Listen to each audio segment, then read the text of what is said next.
في حاجات مهمه جدا هتفرق معاك في حياتك لو انت ما عملتش الحاجات دي. فانا هقول لك على 6 حاجات لازم انت تعملهم في حياتك وتستغل بيهم وقتك كويس جدا.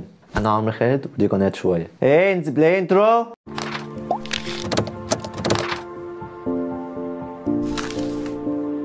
السلام عليكم، ايه الاخبار؟ من ضمن الحاجات المهمه اللي انت هتندم عليها لو انت ما عملتهاش في حياتك وهي ان انت تكمل تعليمك. حرفيا انا مفيش حد اعرفه وما كملش تعليمه الا وندم.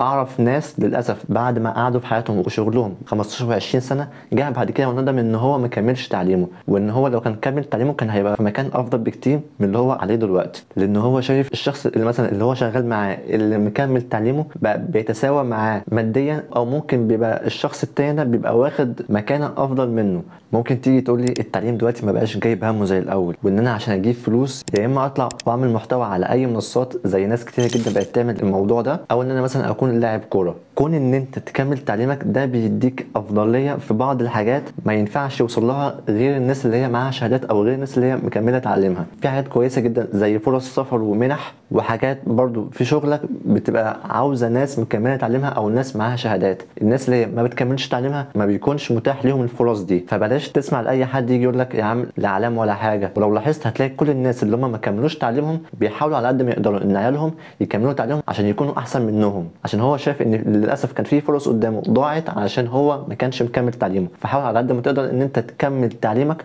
وعلى قد ما تقدر لو في قدامك فرصه ان انت مثلا تزداد في التعليم، يعني مثلا لو انت معاك او مخلص مثلا الثانويه، فلو قدامك فرصه انت تخش جامعه وتاخد شهاده جامعيه، او مثلا تكمل بعد كده وتعمل دكتوراه او ماجستير، فده هيفيدك كويس جدا قدام. مش شرط جوه بلدك، ولكن بصفه عامه بيديك اولويه وافضليه في مجالات كتيره جدا هنا او بره مصر. فحاول على قد ما تقدر ان انت تكمل تعليمك. تاني نقطه وهو ان انت تحاول على قد ما تقدر ان انت تسافر. من الفرص اللي انا ضيعتها حرفيا وانا في الكليه حته السفر ملهوش علاقه بان انت لازم يكون معاك ميزانيه كبيره. في سفريات كويسه جدا جوه مصر بتبقى طالبه منك مبالغ بسيطه جدا، وفي فرص كويسه جدا جدا زي مثلا الفرص اللي هي بتكون تبع وزاره الشباب والرياضه، ودي السفر معاهم بيكون رخيص جدا وبيسافروا لاماكن كتيره جدا جوه مصر. وفي حتى فرص بره مصر بتبقى عن طريق التطوع وبتكون مموله بالكامل من حيث تذاكر السفر والاقامه، وكمان بتاخد حاجه اسمها بوكيت ماني اللي هو زي مرتب شهري ليك. بتروح انت بس بتتطوع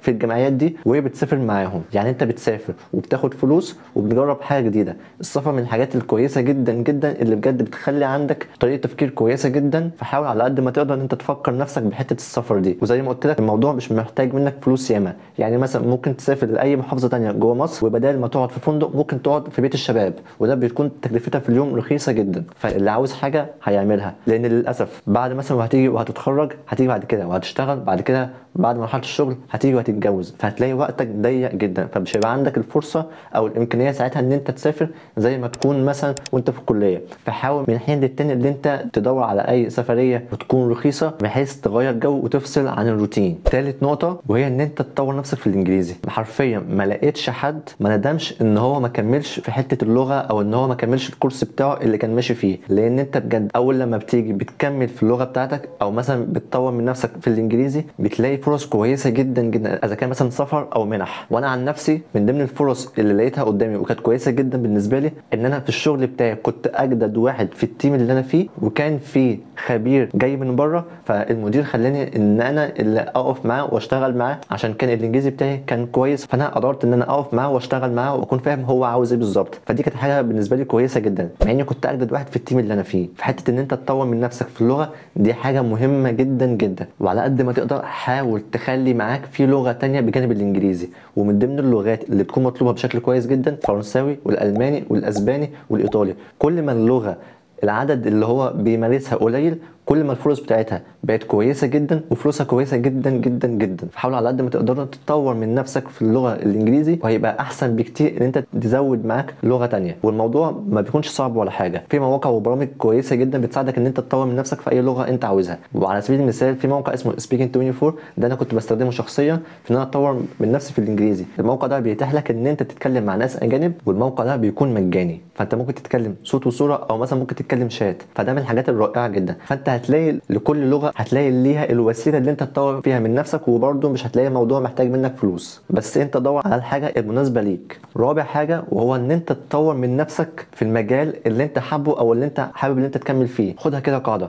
طول ما انت عمال بتطور من نفسك وبتزود من نفسك وبتحاول انت تكون احسن، هتلاقي قدامك فرص كويسه جدا مش هتكون متاحه لاي حد، والمنافسه فيها بيكون ضعيفه جدا. فانت فرصتك في ان انت توصل لحاجه زي دي بتكون كويسه جدا، بس على قد ما تقدر حاول انت تطور من نفسك في مجالات ياما ممكن تيجي تاخدها اونلاين. في حاجات مثلا زي السوفت سكيلز ممكن تطور فيها من نفسك، زي كورسات ياما جدا، ومن ضمن الكورسات الرائعه جدا اللي فعلا هتفيدك كورس اسمه ليرن هاو تو ليرن. تخيل انت في كورس بيعلمك ازاي تتعلم، فدي من الحاجات الرائعه جدا. وفي برضو حاجات انت ممكن تاخدها اونلاين مع نفسك لو انت حابب ان انت تطور من نفسك في مجال معين، زي مثلا البرمجه، الرسم، الديزاين، الفوتوشوب. كل دي حاجات هتفيدك انت قدام، فحاول على قد ما تقدر تشوف ايه المجال او ايه الحاجه اللي انت حابب ان انت تطور فيها من نفسك واشتغل عليها من دلوقتي، وهتلاقي مصادر كويسه جدا اونلاين. النقطه الخامسه وهي حته ان انت تكمل في حفظك للقران. كلنا بدانا واحنا صغيرين في ان احنا نحفظ قرآن، بعد كده بنيجي قدام وبنوقف، ومفيش اي سبب ممكن يخلينا نوقف. وحرفيا حته ان انت ترجع تاني وتحفظ قرآن ده بيساعدك كويس جدا في حياتك، وبيقلل من المشاكل والضغوطات اللي عندك. ولما تيجي تاني ترجع وتحفظ قرآن هتلاقي بقى فيه بركه في الوقت، وان امورك بقت ميسره بشكل كويس جدا. اعرف ناس للاسف عندها احراج انها ترجع وتحفظ قرآن عشان مثلا ان هو سنه كبير، او مثلا ان هو قلدك، او ان هو مثلا بيخاف يسمع قدام ناس. حرفيا يعني في حاجه للاسف ملهاش اي منطق بتتقال. حاول ان انت ترجع تاني وتحفظ قرآن من تاني، هتلاقي حياتك بقت اسهل بكتير، هتلاقي امورك النفسيه بقت احسن، هتلاقي مفيش لا اكتئاب ولا مشاكل نفسيه ولا حتى ضغوطات ملهاش اي لازمه. فحته ان انت ترجع وتحفظ تاني القرآن ده بجد بيوفر عليك مجهود نفسي كويس جدا جدا. وحاولوا على قد ما تقدروا علاقتك بربنا يكون ليها اولويه، ده هيفيدك انت في حياتك بشكل كبير. النقطه الاخيره وهو ان انت تتجوز. انت مجنون يا ولد ولا بتخرب؟